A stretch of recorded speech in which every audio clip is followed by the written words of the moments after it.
It's time for an early 2021 NFL mock draft. I'm Steven Delgardelle or Broshmo, and I do a ton of draft content on my channel. So if you're unfamiliar with my channel, go ahead, check it out, and subscribe. But let's go ahead, let's dive in. I got this draft order. It's based on the Vegas betting odds. So if you're mad about the draft order, take it up with Vegas.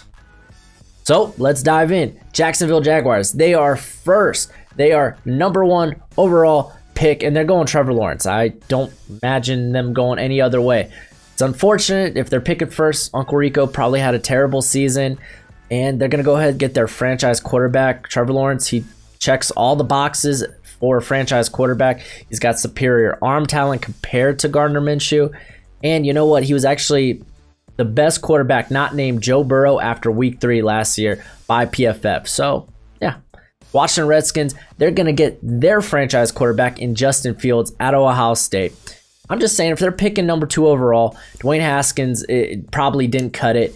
And Ron Rivera, he's going to go ahead. He's going to get his quarterback. He just came in. He's not tied to Haskins. So they're going to get Fields. And I think Fields and Lawrence are a lot closer than people really give him credit for. I mean, Fields, he's actually, I think, throw for throw, a more accurate quarterback than Lawrence. And I know he kind of plays in that screen-heavy offense there at Ohio State. But when he has to, he can make NFL throws. Like, he was very accurate on throws of 10-plus yards or more. Next, we got the Cincinnati Bengals, and they're going to go with Penei Sewell out of Oregon. The dude's a monster. I know this gets thrown around, but he's a generational talent. Because he is. He's just a freak. Can you imagine him lining up on the left, throwing Jonah Williams there at right tackle? You got one of the best tackle duos in the whole league. The guy has got great technique. He's powerful. He's athletic. He's just phenomenal. F4, the Carolina Panthers, they're going to go with Jamar Chase, the wide receiver out of LSU. We are reuniting Joe Brady and Jamar Chase. And you know what? I think this would be good for Teddy Bridgewater because it gives him a Michael Thomas-esque receiver. He's very similar as far as his size and his physicality. Chase, he made 14 to 16 contested catches last year. He broke 21 tackles. And I mean, just looking at how Bridgewater and Thomas, they kind of hooked up last year. Thomas was averaging almost 9 receptions a game with 106 yards. So, yeah, it could be good. And then we got the Miami Dolphins going Micah Parsons, the linebacker at Penn State. Raekwon McMillan, he's going to be a free agent at the end of the year. They bring in Parsons. He kind of has that versatility to play that Jamie Collins role there for Brian Flores' defense, because he was a phenomenal pass rusher. He had 23 pressures on 87 pass rushes. He's got the athleticism. He's got the instincts. He could do a little better in coverage, but like I said, this talent is there, and I think he can do better in coverage. The New York Jets, they're going to get Gregory Russo out of Miami. I'm a big Hurricanes fan. If you didn't know, you probably didn't, because I don't like to brag about it, because there's nothing to brag about. But I'm going to brag about Russo here, because the dude had 15.5 sacks last year, and that was despite he's very new to the position. He's very raw, but he's got tremendous physical upside. And the Jets, when was the last time they had a dominant pass rusher? Exactly.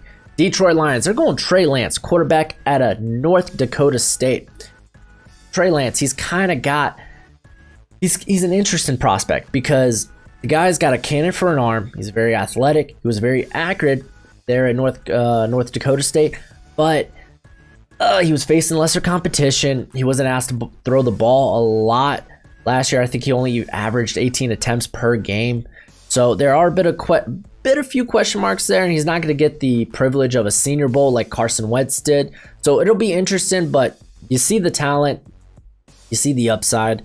Matthew Stafford, I'm not too worried about the injury. Sounds like he healed well from the back, but he's taken the Lions to the playoffs 3 times and lost all of them.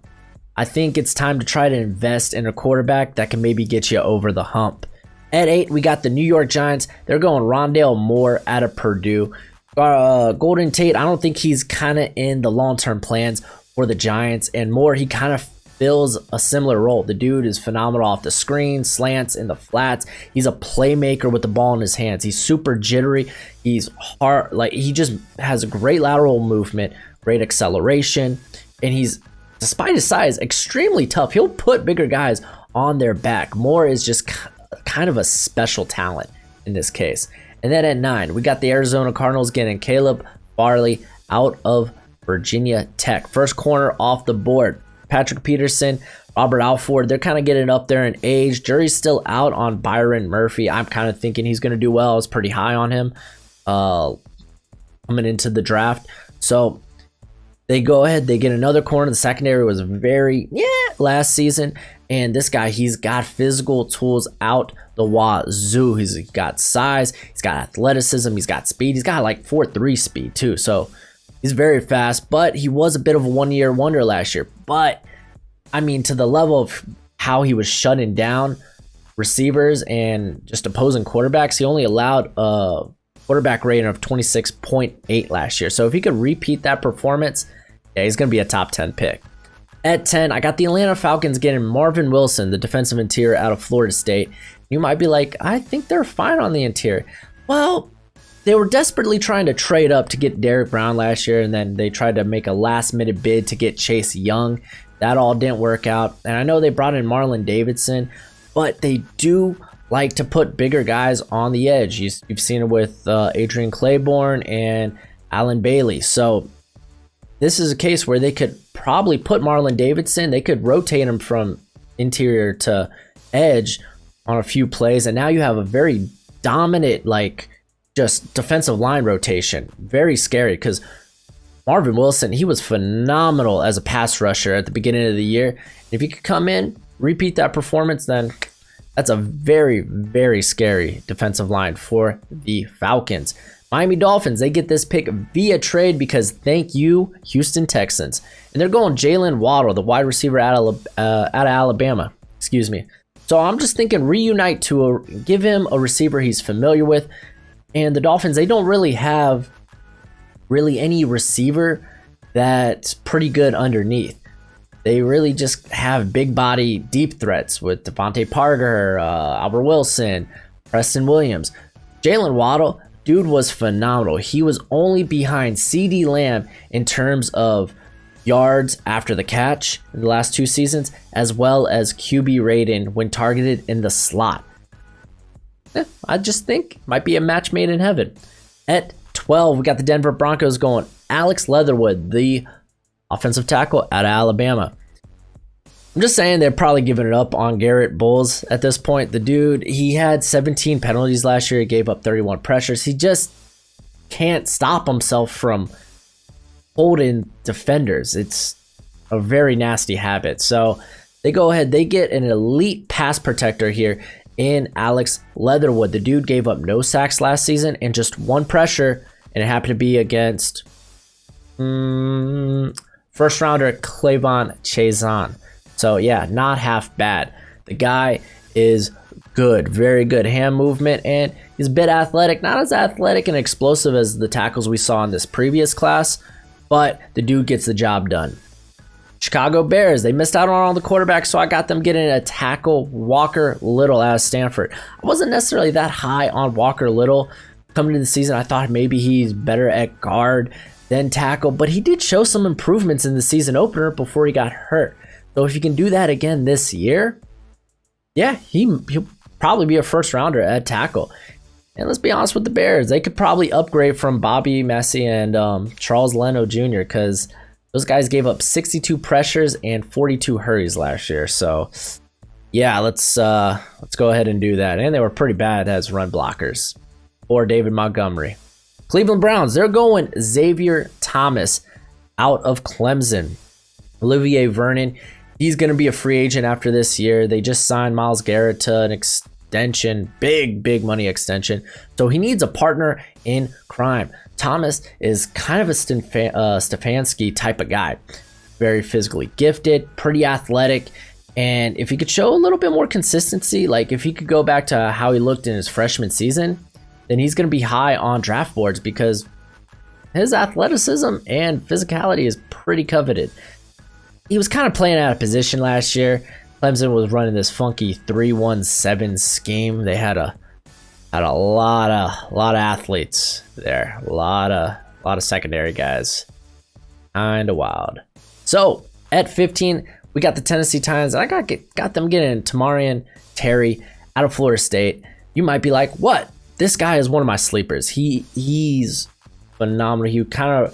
He's Randy Moss-esque. I'm not comparing him to Randy Moss. I'm just saying he does some things that Randy Moss used to do. It's not a comparison as far as ability, but this guy, he's got good long field speed. He's just a playmaker. He's a big-bodied vertical threat. He's just been phenomenal. Just going through his tape is just, oh yeah, I'm in love. So Titans, they go ahead, they move on from Corey Davis, and they get a guy that could be a pretty nasty duo with AJ Brown. Just saying, Ryan Tannehill, get him weapons. You already signed him to a big contract. Get him weapons. At 16, we got the Las Vegas Raiders, and since they're in the middle of the pack here, they're probably not going to go quarterback. You're going to have either Derek Carr or Marcus Mariota for the 2021 season. So they go ahead and they get Wyatt Davis, the offensive interior out of Ohio State. This guy, he was phenomenal. I really like his ability, and if he could repeat, because last year was his only season as a starter, so you want to see a bit bigger of a sample size. So he could have a Quentin Nelson-esque rise to the top. He's that good, or at least he was that good and that dominant last season. And I mean, Richie Incognito, he's going to be 37, or he is 37 going into this season. And then Gabe Jackson's kind of regressed, and they could release him after the year without any dead cap money. So that's a plus. At 17, we got the Jacksonville Jaguars. They got this pick because the Rams they hate having first round picks. So they go ahead, they get Kyle Pitts, the tight end out of Florida.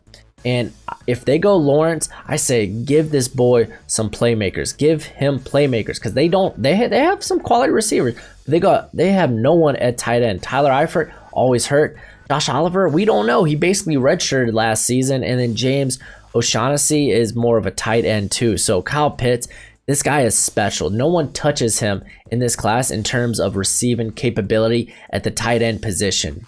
The guy, he demolished Derek Stingley. How many people can say that? Not many.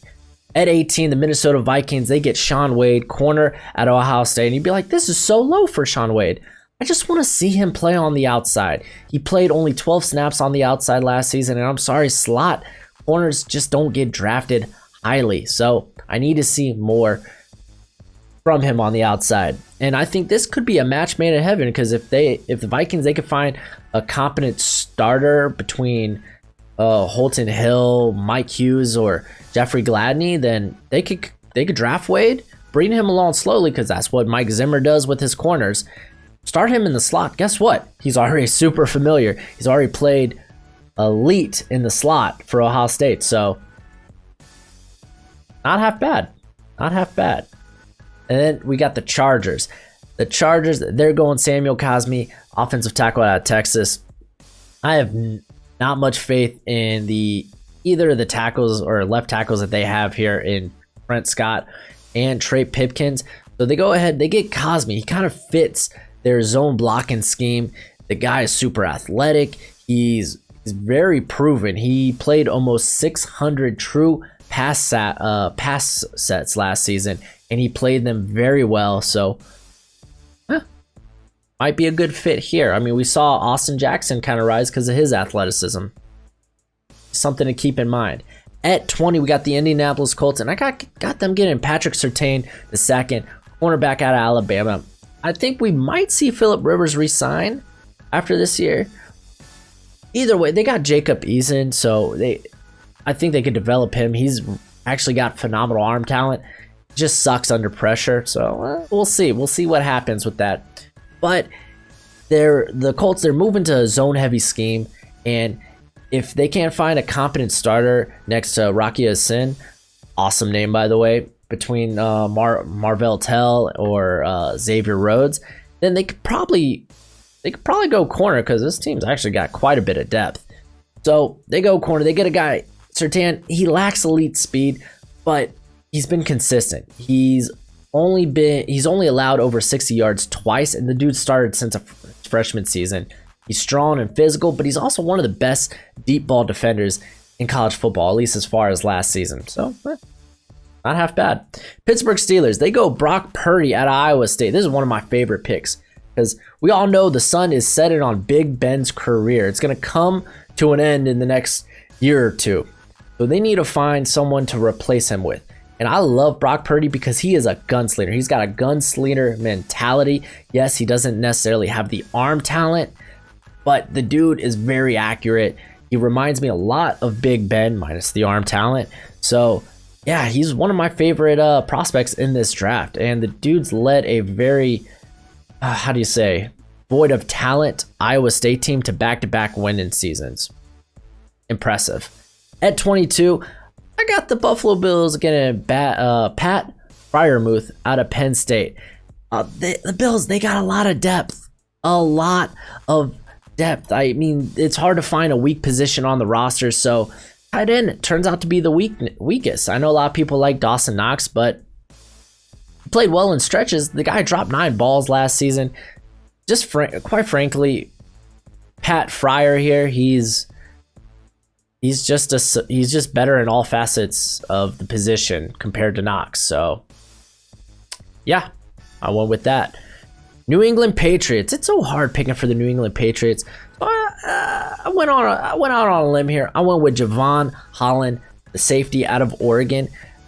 Like I said, they're a tough team to predict, but Javon Holland, he's been elite in coverage wherever Oregon decided to put him. I know that the Patriots, they drafted Kyle Duggar, but I think he might end up filling the role for Patrick Chung. So they get a guy that could actually be a replacement for Devin McCourty, and bam, you got your 2-star safeties for the future.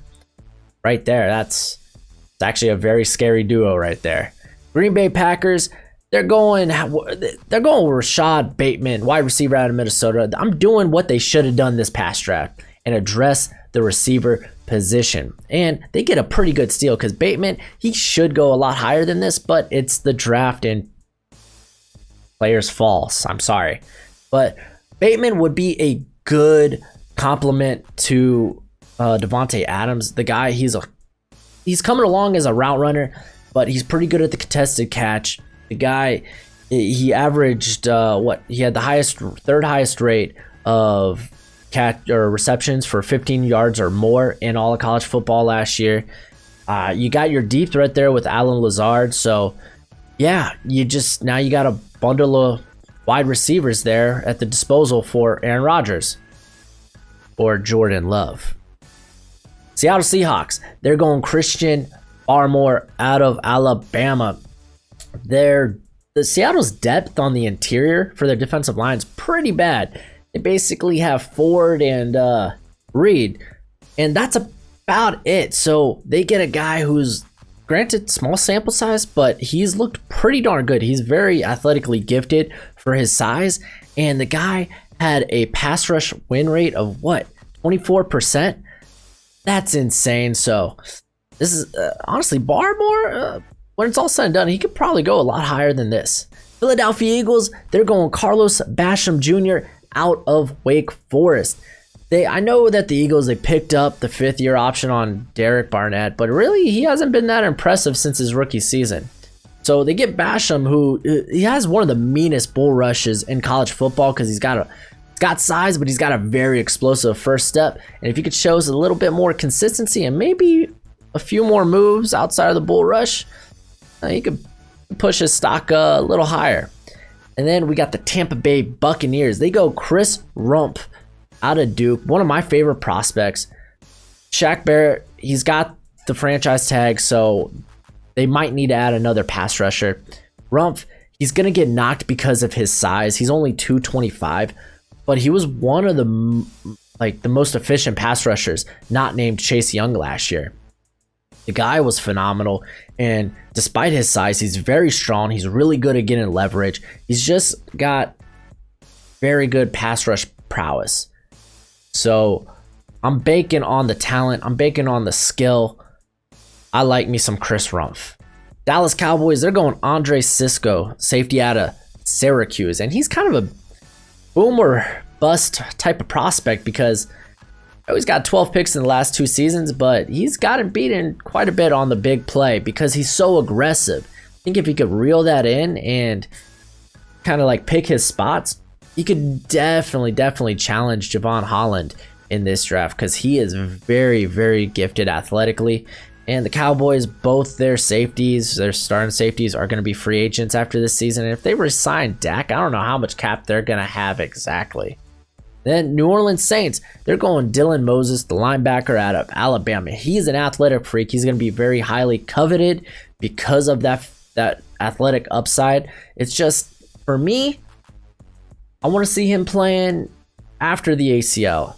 You know, he was pretty good before. There were some things he could work on, but again, you know, some teams that are a sucker for that athletic ability. The Saints, Wyatt Davis, I think he's going to be 30 after the season, which is not old by any means, but it doesn't hurt just to add in talent.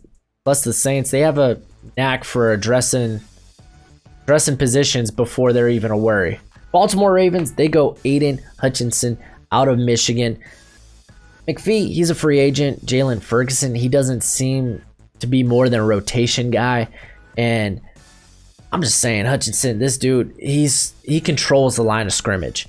He's got strong hands. He's just strong. The dude's just flat out a bully.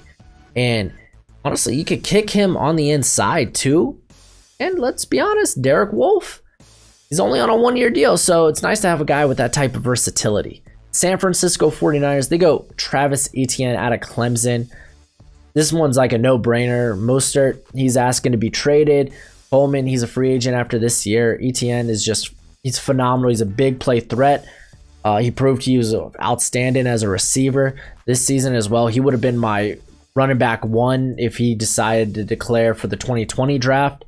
I just love him so much. And in Mike Shanahan's zone running scheme, he's just beautiful. And finally, the Kansas City Chiefs, they go with Asante Samuel Jr. out of Florida State. It's a passing league, and there's nothing wrong with just getting as much talent at the corner position as you can. It's a very volatile position in terms of play and consistency. So go ahead, grab talent. This guy, he's got elite athleticism. He's not nearly the playmaker like his father was, but he's a lot more physical. This dude does not mind helping out in the run game. So yeah, not half bad. But that's it for the video. Go ahead, let me know what you think. Until next time, you be easy, my friends. Later.